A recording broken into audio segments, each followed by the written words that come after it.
తెలుగు రాష్ట్రాలలో కార్పొరేట్ విద్యా వ్యవస్థపై గత 3 నెలలుగా మనం స్పెషల్ డిబేట్స్ చర్చ చేస్తూ వస్తున్నాం. కారణం ఈ వ్యవస్థను పూర్తిగా ప్రక్షాళన చేయాలనేదే ప్రైమ్ 9 మోటో.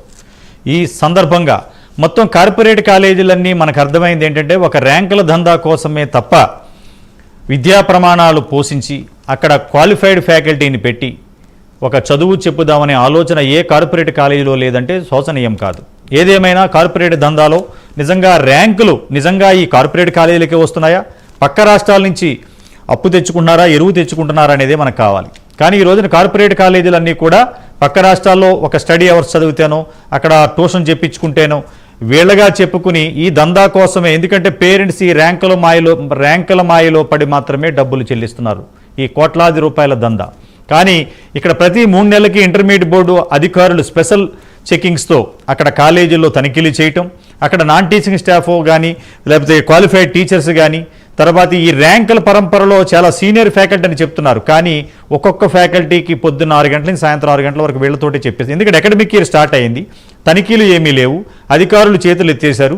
ఈ ర్యాంకుల కోసం పేరెంట్స్ ఏమో డబ్బులు కడుతున్నారు, మధ్యలో బలైపోయేది సామాన్య మానవుడు. ఇది ఈరోజు స్పెషల్ డిబేట్.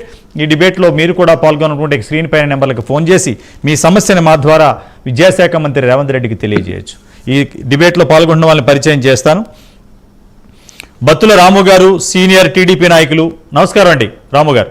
నమస్కారం అండి సత్యనారాయణ గారు. నమస్కారం. అలాగే వి గజేంద్ర గారు, బీజేపీ రాష్ట్ర నాయకులు, తిరుపతి నుంచి జూమ్ లైన్లో అందుబాటులో. నమస్కారం అండి. నమస్తే రాము గారు, చెప్పండి. మొత్తం తెలుగు రాష్ట్రాలలో ఈ కార్పొరేట్ విద్యా వ్యవస్థ ఓన్లీ ర్యాంకుల దందా కోసం తప్ప ఎక్కడా ప్రమాణాలు పాటించరు. టీచింగ్ ఫ్యాకల్టీ, క్వాలిఫైడ్ ఫ్యాకల్టీ ఎవరు ఉండరు, వాళ్ళ మీద తనిఖీలు ఉండవు. అసలు ఒక 2 నెలలకి 3 నెలలకి కూడా తనిఖీలు చేసి నిజంగా స్టార్టింగ్లో చెప్పిన ఫ్యాకల్టీ ఉంటున్నారా అకాడమిక్ రన్నింగ్ వరకు అంటే అక్కడ ఏమీ ఉండదు. ఒక్కొక్క ఫ్యాకల్టీకి 10 బ్రాంచ్లు అప్పచెప్తారు, వాడికి 2-3 లక్షల జీతాలు ఇస్తారు, అక్కడ ద్వారా చేతులు దులుపుకుంటారు. కానీ ర్యాంకులు వచ్చేటప్పటికి మాత్రం ఆ కాలేజీలో రావు. ఎక్కడో పక్క రాష్ట్రంలో రాజస్థానో మహారాష్ట్ర ఎక్కడో వచ్చిన ర్యాంకులు తీసుకొచ్చి ఇక్కడ పబ్బం గడుపుకోవటం, దానికి ఒక ఎంఓయూ చేసుకోవటం, ఇది నిత్యకృత్యంగా జరుగుతుంది తెలుగు రాష్ట్రాల్లో ఒక 2 శతాబ్దాలుగా. ఏమంటారు దీని గురించి? మీరు చెప్తున్నది అక్షర సత్యం సత్యనారాయణ గారు. చాలా బాధాకరమైన విషయం ఏంటంటే వాళ్ళ ఇన్స్టిట్యూట్లో కనీసం ఆ విద్య పొంది ఆ ర్యాంక్ తెచ్చుకునే విద్యార్థి మీరు అన్నట్టు ఎక్కడో ర్యాంక్ తెచ్చుకున్న వాడిని తీసుకొచ్చి ఇక్కడ పెట్టి వాడిని ఇక్కడ హైలైట్ చేసుకుని తద్వారా మళ్ళీ కొత్త తెచ్చుకోవాలనే ఇది వ్యాపారం అయిపోయిందండి సత్యనారాయణ. మీరు నిజంగా చెప్తున్నాను, ప్రైమ్ 9 న్యూస్ కి నేనే కాదు ఈ రాష్ట్రంలో 2 తెలుగు రాష్ట్రాల్లో తల్లిదండ్రులందరూ కూడా చేతులెట్టి నమస్కరించాలి. ఎందుకంటే ఈ విద్యా వ్యవస్థ భ్రష్టు పట్టిపోతున్న పరిస్థితిలో ఈవేళ ఎన్డీఏ కూటమి ప్రభుత్వం వచ్చిన తర్వాత కొంత మెరుగైన పాలన తీసుకొచ్చే ప్రయత్నం జరుగుతుంది. కానీ మీడియా నుంచి కూడా పూర్తి మద్దతు రావాల్సిన అవసరం ఉంది. అందులో ముందడుగా మీరు చేసినటువంటి ప్రయత్నం అందరికీ స్ఫూర్తివంతమని నేను భావిస్తా ఉన్నాను. ఇది ఖచ్చితంగా మారాలి సత్యనారాయణ గారు. సామాన్యుడికి విద్య అనేది అందుబాటులో రావాలి. దాదాపు అసలు మనం ఫ్రీగా ఇవ్వాలి. చాలా దేశాలు ఈవేళ చదువుని, ఆరోగ్యాన్ని, అలాగే పోషకాహారాన్ని, షెల్టర్ని, ఈ 4టిని కూడా దాదాపు ఉచితం చేసి వాళ్ళు ఫ్రీగా ఇస్తున్నటువంటి పరిస్థితి మనం చూస్తా ఉన్నాం. మనం ఈరోజు ఆర్థిక స్థితిలో ప్రపంచంలో 3వ ర్యాంకింగ్కి వచ్చాం. కానీ ఈవేళ మన పరిస్థితి చూస్తే చెప్పండి, మన పిల్లలకి చాలా మంది డబ్బులు పెట్టి చదువుకోలేని పరిస్థితిలో ఉన్నారు. ఇది చాలా ఇబ్బందికరమైన పరిస్థితి. ఎందుకంటే భూములు అమ్ముకుని, నాకు తెలిసి చాలా మంది భూములు అమ్ముకుని ఫీజులు కడుతున్న సందర్భాలు ఉన్నాయి. కార్పొరేట్ స్కూల్స్ బయటకు పంపించేస్తారేమో, మా పిల్లల్ని తర్వాత ముందుకు తీసుకెళ్లరేమో అన్న భయంతో మధ్యలో వాళ్ళు కనీసం టీసీలు ఇవ్వాలన్నా కూడా బాధపెట్టే పరిస్థితి ఉంటుంది. కాబట్టి ఆస్తులు అమ్ముకుని, నగలు అమ్ముకుని ఆ పిల్లలకి చదువులకి ఆ లక్షలు పోయటం నేను చాలా మంది దగ్గర చూశాను. మేము కూడా అలా బాధలు పడిన వాళ్ళమే. ఎందుకంటే ఈ వ్యవస్థలో మార్పు అనేది రావాలి. ఆ మార్పుకి శ్రీకారం మీ ప్రైమ్ 9 న్యూస్ చేస్తున్నటువంటి ఈ ప్రయత్నం ఏదైతే ఉందో, పోరాటం ఏదైతే ఉందో, దీన్ని మనస్ఫూర్తిగా అభినందిస్తామన్నా. మేమందరం కూడా భాగస్వాములు అవుతాం ఇందులో. ఓకే, మళ్ళీ మీతో మాట్లాడుతాను. గజేంద్ర గారు చెప్పండి, అసలు ర్యాంకులో ఒక మాయ తప్ప ఇంకా కార్పొరేట్ కాలేజీలో మనం ఏమైనా ఆలోచన చేస్తే ఒక పక్క హాస్టల్లో పెట్టి అక్కడ దోపిడీ, ఒక పక్క కాలేజీలో పెట్టి ఇక్కడ దోపిడీ. ఈ రెండు దోపిడీల మట్లో ఎస్సీ, ఎస్టీ, బీసీ, మైనారిటీ పిల్లలు చాలామంది ఈ విద్యా హక్కు చట్టం కూడా అమలు చేయక మొత్తం నిలువు దోపిడీ చేస్తుంటే, అధికారులు చేతులు ఎత్తేస్తుంటే, ప్రభుత్వాలు నిమ్మకు నీరెత్తినట్టు ఉంటే మరి వీళ్ళని కాపాడేది ఎవరు? ఈ ర్యాంకుల కోసమే కార్పొరేట్ కాలేజీలు కుప్పలు తెప్పలుగా వెలుస్తున్నాయనేది ప్రజలు కానీ, విద్యార్థి సంఘాలు కానీ, పేరెంట్స్ కానీ ఆరోపిస్తున్న విషయం. దీని గురించి ఏమంటారు మీరు?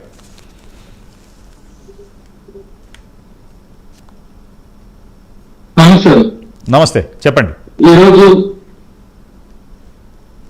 ఈరోజు దేశంలో విద్యా వ్యవస్థ అనేది ఒక వ్యాపార కేంద్రాలుగా మారాయి. మనం అనేక సందర్భాల్లో, అనేక డిబేట్లలో, అనేక మీటింగ్లో చెప్పుకుంటున్నాం. ముందుగా ఈ ఏదైతే విద్య పైన, ఈ వ్యవస్థల పైన డిబేట్లు చేసినటువంటి ఏకైక ఛానల్ చెప్పండి.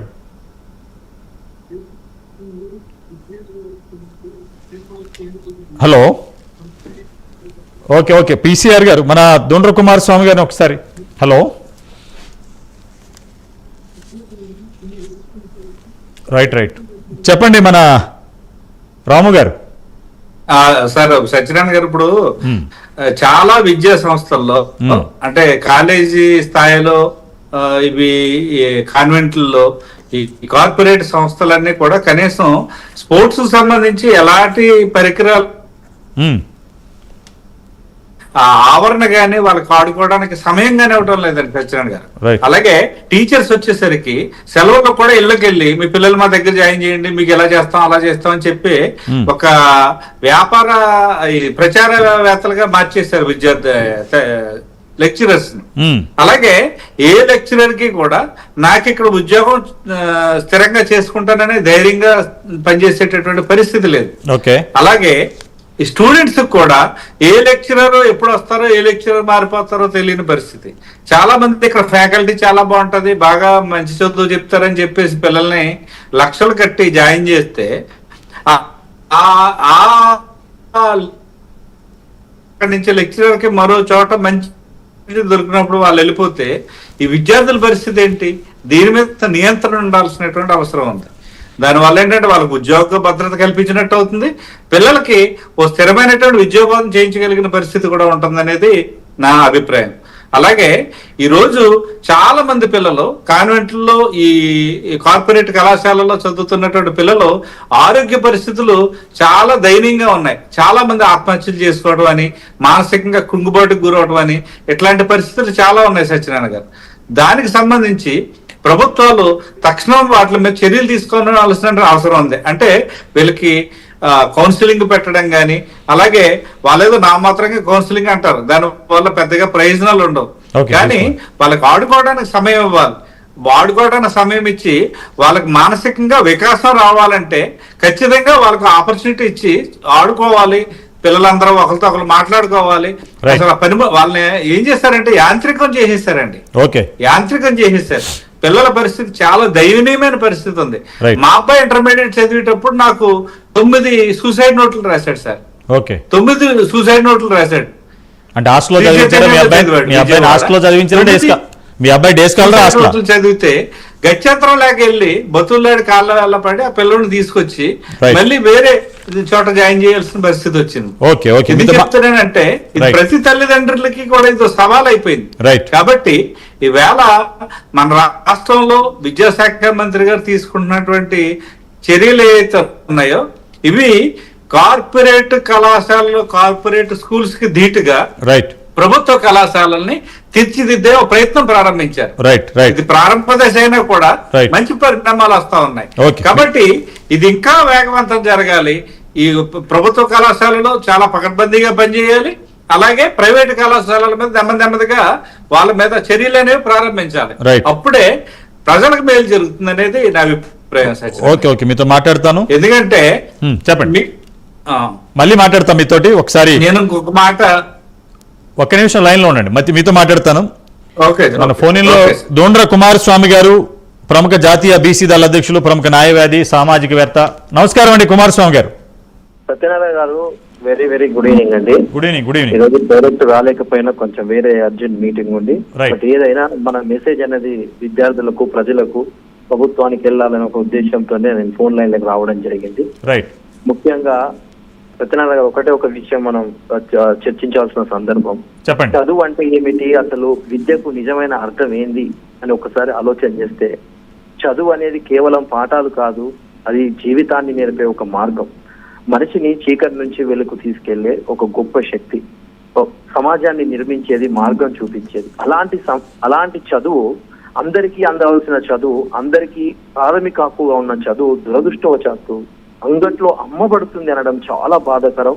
ఆ మాట చెప్పడానికి నేనే చాలా గిల్టీగా ఫీల్ అవుతా ఉన్నాను. ఈరోజు ట్యూషన్ ఫీజుల పేరుతో, ప్రవేశ రుసుముల పేరుతో, యూనిఫామ్ వ్యాపారాల పేరుతో విద్యను వ్యాపారంగా మార్చారు. అందరికీ అందించాల్సిన ఒక గొప్ప విద్య, గొప్ప సంకల్పంతో ఎందరో మహానుభావులు, ఎందరో సంఘ సంస్కర్తలు పోరాడారు. కానీ ఈరోజు కార్పొరేట్ విద్యా సంస్థల గుప్పెట్లో బంధించబడి సామాన్య ప్రజల బతుకులను దోచేస్తుంది అనేది అక్షర సత్యం. ఇది చెప్పడం చాలా బాధాకరం. కనీసం ప్రైమ్9 న్యూస్ అద్భుతమైన డిబేట్లు 100కు దాటి, ఈ డిబేట్ల ద్వారా ఇప్పటికైనా మేల్కోవాలి. చదువును ఓ ప్రాథమిక హక్కుగా, సేవగా చూడాలి కానీ వ్యాపారంగా కాదని ఈ వేదిక మీద నేను చెబుతాను. విద్యను అమ్ముకునే వ్యవస్థలపై మనం ప్రశ్నించాలి. దానిలో మొట్టమొదట మీ ప్రైమ్9 ఉండడం, మాలాంటి మేధావులు, సంఘ నేతలు అందరూ మీకు అండగా ఉంటారు. విద్యను అందరికీ అందించాలనే లక్ష్యంతోనే ఈ ఉద్యమం మొదలు పెట్టాము. దీన్ని కాపాడుకుందాం. మన భవిష్యత్తును కాపాడుకోవాలంటే విద్యనే కాపాడుకోవాలి. ఈ కమింగ్ టు ద పాయింట్, ఈరోజు కార్పొరేట్ విద్యా వ్యవస్థలో ఎక్కడ చూసినా అవినీతి దందా. దాన్ని కంట్రోల్, ప్రభుత్వం కూడా చర్యలు తీసుకున్నప్పటికీ దాన్ని కంట్రోల్ చేయలేని స్థితికి వెళ్ళిపోయింది. 2 తెలుగు రాష్ట్రాల్లో సత్యనారాయణ గారు కొన్ని కార్పొరేట్ కాలేజీలు విద్యను కాదు ర్యాంకులకు కేంద్రంగా మలిచాయంటే చాలా బాధాకరం. బోధనకు అర్హత లేని అధ్యాపకులతోని ఈరోజు తరగతులు నడుపుతా ఉన్నారు. వాళ్ళకు కనీసం బేసిక్ నామ్స్ మీట్ అయ్యే క్రైటీరియా ఉందా అంటే లేదు. అనుభవం లేని వారితోని విద్యా బోధనలు ఏం నేర్చుకుంటారు? నియమవలి తుంగలో తొక్కుతున్న యాజమాన్యాలు కనీసం పిల్లల్ని ఈరోజు శారీరకంగా కానీ గురి చేస్తున్న అంటే అర్థం చేసుకోండి ఎంత దానం. దీని వల్లనే ఎన్నో ఎవ్రీ ఇయర్ సూసైడ్ రేట్ అనేది చాలా దారుణంగా పెరిగిపోవడం. ర్యాంకుల కోసం రోజు 12 నుంచి 14 గంటలు 16 గంటలు చదివేయడము, స్టడీ అవర్స్ పేరుతో అసలు వాళ్ళని బలవంతపు బోధన చేయడము. కనీసం ఎప్పుడన్నా క్రీడలు కానీ ఏదన్నా సాంస్కృతిక కార్యాచరణలో ఏదన్నా ఉందా అంటే అది కూడా లేదు. ఈ రోజు విద్యార్థులు మానసిక ఒత్తిడితోని నిరాశలోకి వెళ్ళిపోతున్నారు. మనందరికీ తెలిసిందే. కార్పొరేట్ విద్యలు అంటే నిబంధనలు పాటించని వాటికి నిలువెత్తు నిదర్శనమే. వారు కనీసం దీంతో పాటు అధికారుల నిర్లక్ష్యం కూడా చాలా దారుణంగా ఉందని తెలియజేస్తున్నాను. అందుకే ఈ డిఓ కావచ్చు, ఇంటర్మీడియట్ కోడ్ కావచ్చు, డిఓ వాళ్ళు ఏంటంటే సమస్య రాగానే వచ్చిన నోటీస్ ఇస్తారు, దులుపుకుంటారు. అంతకన్నా ఏదన్నా చేశారా అంటే ఇప్పటి వరకు ఏదన్నా సీజ్ చేసి ఒక నోటీస్ తప్ప వేరే ఏం చేశారు? ఈ రోజు ఇదే వేదిక మీద నుంచి ఇంటర్మీడియట్ బోర్డుకు ప్లస్ డిఓకి, డిస్ట్రిక్ట్ ఎడ్యుకేషన్ ఆఫీసర్ ఏమన్నా చేసినావా? అనుమతులు లేని కోచింగ్ సెంటర్లు ఎన్ని చూపెట్టాలి? విద్యా నాణ్యత కంటే వారికి ప్రచారమే ప్రాముఖ్యత ఎక్కువ. నువ్వు పేజీ చూస్తే చాలు, ఈనాడు పేపరు, ఆంధ్రజ్యోతి పేపరు, డీసీ కానీ ఏది చూసినా మొట్టమొదటి పేజీ మొత్తం వాళ్ళది. మేమంటే మార్కులు వచ్చే విద్యార్థులకు మాత్రమే వాళ్ళు ప్రాధాన్యత ఇవ్వడం అనేది. అంతేగాని ఈ తక్కువ మార్కులు వచ్చిన వారిని పట్టించుకునే పరిస్థితి లేదు కార్పొరేట్ విద్యా సంస్థ. కుమారస్వామి గారు చెప్పండి. వీళ్ళు ఓన్లీ కార్పొరేట్ కాలేజీలు తెలుగు రాష్ట్రాలే కాదు భారతదేశ వ్యాప్తంగా కూడా ఓన్లీ ర్యాంకుల పరమావధిగా ఎవరికో వచ్చిన ర్యాంకులను వీళ్ళు వేసుకుని మొత్తం 2 శతాబ్దాలుగా ఈ యొక్క ఇష్టారాజ్యంగా ఈ రాజ్యాన్ని ఏలుతున్నారు. ప్రభుత్వాలను వాళ్ళ గుప్పిట్లో పెట్టుకున్నారనేది నగ్న సత్యం. పేరెంట్స్ కానీ మీలాంటి మేధావులు చెప్పేది.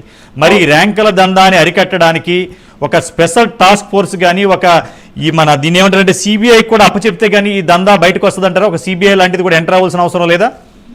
ఖచ్చితంగా. అందుకే ఇప్పుడు దీనికి పరిష్కారాలు, సూచనలు మనం ఒక్కసారి విశ్లేషణ అన్వేషణ చేస్తే ప్రతి కాలేజీలో క్వాలిఫైడ్ టీచర్లను లిస్టును పబ్లిక్ చేయాలి. వాళ్ళ క్వాలిఫికేషన్ ఏంది, వాళ్ళు హైలీ క్వాలిఫైడా కాదు, ఏంది, ఏ బోధన చేసే వారి యొక్క క్వాలిఫికేషన్ ఏంది. ర్యాంక్ ఆధారిత పరీక్షలకు బదులుగా నైపుణ్య పరీక్షలను ప్రోత్సహించే విధంగా ప్రభుత్వాలు కూడా సూచన చేయాలి. ఈ ఫీజులు ఏదైతే ఉన్నాయో వాటిని కొంత పారదర్శకంగా నిర్ణయించే కమిటీని ఏర్పరిచారు. మనం 100కు పైగా డిబేట్లను చేసినాం. ఈ ఫీజును కంట్రోల్ చేసే వ్యవస్థ ఖచ్చితంగా రావాలి. అంతేకాకుండా స్టడీ అవర్స్ పేరుతో పిల్లలపై ఒత్తిడి ఉండదు. రోజు మనము సంవత్సరానికి ఒక ఎన్నో ఈ మన సూసైడ్ చూసుకుంటున్నాం. వాళ్ళు మానసికంగా చాలా ఒత్తిడికి గురయ్యి ఈ స్టడీ అవర్స్ ఎక్కువ పెట్టడం, వాళ్ళని ఒత్తిడి చేస్తున్నారు. సో ఈ మానసిక ఆరోగ్యాన్ని రక్షించడానికి కౌన్సిలింగ్ సెంటర్స్ విధానాన్ని కూడా ఖచ్చితంగా పెట్టాల్సిన సందర్భం. అంతేకాకుండా ముఖ్యంగా వేదిక నుంచి ప్రభుత్వానికి చెప్పేది ఏంటంటే కార్పొరేట్ కాలేజీల పైన నియంత్రణ కోసం ఒక స్పెషల్ కమిషన్ ఏర్పాటు చేయాల్సిన అవసరం ఉంది సత్యనారాయణ గారు. అంతేకాకుండా విద్యా నాణ్యతను పర్యవేక్షించేందుకు కూడా ప్రతి కాలేజీకి ఎట్లా ఒక్కొక్క కాలేజీకి ఒక్కొక్క రేటింగ్ ఇచ్చుకుంటూ సో మనకు వాళ్ళకి టోటల్ అవగాహన వస్తుంది, ఏ కాలేజ్ ఎట్లా చేస్తుంది, నాణ్యత ఏ విధంగా ఉంది. అంతేకాకుండా ఉపాధ్యాయ నియామకాల్లో కూడా కొంత పారదర్శకత లేకపోవడం వల్ల అట్లాంటి చేసిన వాళ్ళ అనుమతులు రద్దు చేయాలి. ఇక ముఖ్యంగా ఈ విద్య సార్ చెప్పండి.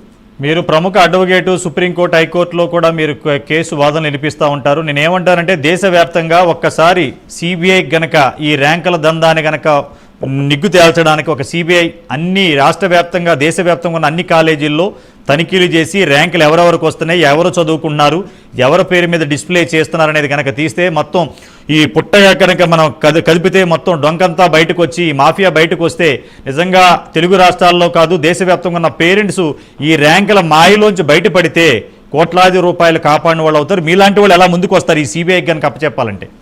ఖచ్చితంగా నేనేమంటున్నాను, ప్రతి పౌరుడికి హక్కులు ఉంటాయి. వాళ్ళు మీరు అన్నట్టుగానే ఈ మధ్యనే ఐటీ రేట్ జరిగిన విషయం మనందరికీ తెలిసిందే. అక్రమం అనేది ఏ రోజు సక్రమం కాదు.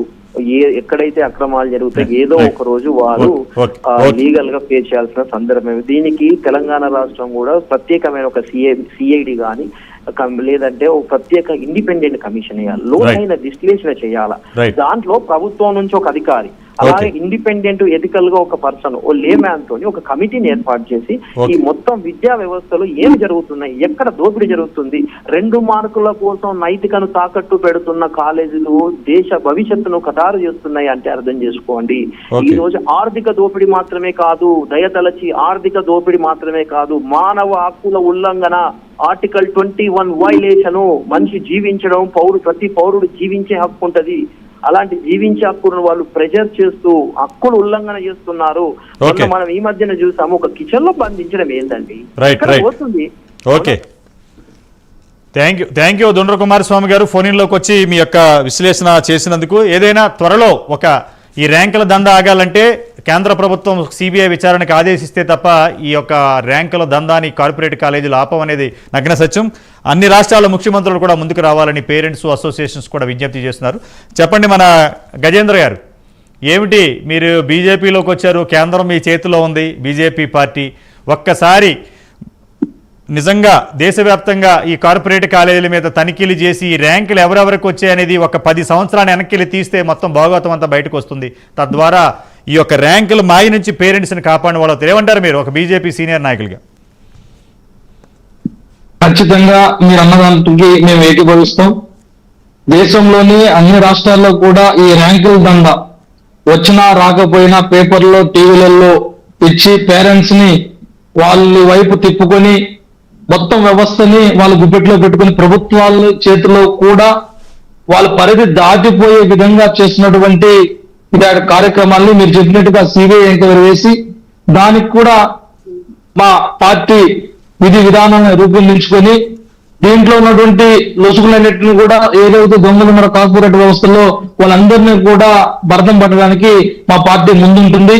ఎందుకంటే అనేక వ్యవస్థల్లో సమూలమైన మార్పులు తీసుకొస్తూ విద్యా వ్యవస్థ మీద కూడా దృష్టి పెట్టాలని మేము కూడా వాళ్ళ దృష్టికి తీసుకువెళ్ళి మా ప్రయత్నంలో భాగంగా మేము కూడా చేస్తాం. అదేవిధంగా మీ యొక్క పోరాటానికి కూడా మా మద్దతు ఎప్పటికీ మా పార్టీ కూడా ఉంటుంది. ఎందుకంటే అవినీతి అక్రమాలకు చోటు లేని పార్టీ భారతీయ జనతా పార్టీ. నరేంద్ర మోడీ నాయకత్వంలో విద్యా వ్యవస్థల్ని సమూలంగా మార్పు చేయాలని మేము ప్రభుత్వానికి కూడా మోడీ గారికి కూడా మేము తెలియజేస్తాం. కాబట్టి దీంట్లో ప్రభుత్వం చిత్తశుద్ధి ఉంటుంది. అదే విధంగా కింద స్థాయిలో అవినీతి అక్రమాల దందాలు మన చెట్టుకి వేర్లు ఏ విధంగా అయితే భూమిలో పాతుకుపోయి ఉంటాయో ఆ విధంగా పాతుకుపోయి ఉన్నాయి. కాబట్టి దీన్ని మేము సరిచేస్తామని మేము గట్టిగా నమ్ముతున్నాం. ఇక్కడ పేరెంట్స్ కూడా కొద్దిగా ఆలోచించాలి. మన పిల్లవాడు అన్న రామన్న చెప్పినట్టు అతని పిల్లవాడు 9 సార్లు సూసైడ్ నోట్స్ రాశారంటే అది చాలా బాధాకర విషయం. ఆ అలాంటి పరిస్థితుల నుంచి బయటపడాలంటే పేరెంట్స్ కూడా కన్విన్స్ అయ్యి దాంట్లో ఏ విధంగా ఉంటుంది, తప్పులే ఉంటాయి, దాంట్లో ఏ విధంగా అవినీతి ఉంటుందని పేరెంట్స్ కూడా గ్రహించాలి. పేరెంట్స్ అనుకున్న చదువు పిల్లలు చదువుకుంటా పిల్లలకి ఏదైతే చదువు ఉంటుందో ఆ చదువు చదివే విధంగా పేరెంట్స్ కూడా కొద్దిగా ప్రోత్సహించి వాళ్ళకి కావాల్సినటువంటి చదువుని వాళ్ళకి అందిస్తే ఇలాంటి పరిస్థితులు ఉండవు. ఎంతసేపు ప్రభుత్వాలు అధికారుల మీద నెపం నెట్టుకుంటా పేరెంట్స్ కూడా కాస్తో కూస్తో మానవతా దృక్పథంతో పిల్లలకి బంగారు భవిష్యత్తుని ఇస్తామని ఒక భ్రమలో వాళ్ళని నరక కూపంలోకి నెట్టకుండా కాపాడాలని మేము మనవి చేస్తున్నాం. అదే విధంగా ఈ తెలుగు రెండు రాష్ట్రాల్లో కూడా మనం అనేక పోరాటాలు చేసిన తెలంగాణలో మీ పోరాటానికి మా మద్దతు ఉండడం వల్ల టాస్క్ ఫోర్స్ ఏర్పాటు చేశారు. అందులో కూడా ఎటువంటి ముందడుగు లేకుండా ఎక్కడేసిన గొంగలు అక్కడే ఉంది. తెలంగాణ ప్రభుత్వాన్ని కూడా మేము కోరుతున్నది ఏంటంటే అక్కడ అలాంటి కమిటీ వేసినప్పుడు దాన్ని పూర్తి స్థాయిలో వినియోగించుకొని అలాంటి వ్యవస్థల్ని కాస్త కూస్త తగ్గిస్తే ప్రభుత్వాల మీద కూడా ప్రజలకి విశ్వాసం పెరిగేలాగా ఉండాలని మేము మనస్ఫూర్తిగా కోరుకుంటున్నాం. అదేవిధంగా ఆంధ్ర రాష్ట్రంలో కూడా మా కూటమి ప్రభుత్వంలో కూడా అలాంటి వ్యవస్థ తీసుకురావాలని తొందరలోనే మా విద్యాశాఖ మంత్రి నారా లోకేష్ గారిని కలిసి వినతి పత్రాలు ఇచ్చి ఇక్కడ ఉన్న సమస్యల్ని ప్రధానంగా కార్పొరేట్ వ్యవస్థలో ఉన్నటువంటి మనం ఏదైతే ఇన్ని రోజులు మనం 100 రోజులుగా చర్చిస్తున్నామో ఇవి 1 by 1 పాయింట్లుగా పెట్టి మా విద్యాశాఖ మంత్రికి కూడా వివరించే ప్రయత్నం మేము చేస్తాం. కాని పక్షంలో మళ్ళీ ఏం చేయాలనేది మళ్ళీ పార్టీ నిర్ణయము దాని స్టాండర్డ్ ఉంటుంది అవన్నీ తీసుకుని కూడా ముందుకెళ్ళేటువంటి పరిస్థితి భారతీయ జనతా పార్టీకి ఉంటుంది, కూటమి ప్రభుత్వం ఉంటుంది తెలియజేస్తున్నాం. ఓకే ఇది ఈ రోజు స్పెషల్ డిబేట్. ఈ డిబేట్లో పాల్గొన్న బత్తుల రాము గారికి అలాగే మన గజేంద్ర గారికి ఫోన్ ఇన్లోకి వచ్చిన ధోండ్ర కుమారస్వామి గారికి ధన్యవాదాలు. ఏదేమైనా తెలుగు రాష్ట్రాల్లో దేశవ్యాప్తంగా ఈ ర్యాంకుల దందా వల్లే కార్పొరేట్ కాలేజీలు రోజుకి కుప్పలు తెప్పలుగా పెరిగి కోట్లాది రూపాయల అవినీతి దందాకి పాల్పడుతున్నారు. ఇప్పటికైనా కేంద్ర ప్రభుత్వాలు రాష్ట్ర ప్రభుత్వాలు ఒక సమన్వయంతో ఒక సిబిఐ ఎంక్వైరీ కేసు ఈ ర్యాంకుల దందాన్ని అరికట్టకపోతే రానున్న రోజుల్లో ఈ కార్పొరేట్ మాయాజాలంలో అనేక మంది పేరెంట్స్ స్టూడెంట్స్ సమిధులవ్వక తప్పదు. ఇది ఇప్పటికైనా మార్పు రావాలని ఆశిద్దాం. ఇది ఈరోజు స్పెషల్ డిబేట్. ఈ డిబేట్లో పాల్గొన్న వాళ్ళందరికీ ధన్యవాదాలు. చూస్తూనే ఉండండి ప్రైమ్ 9 న్యూస్.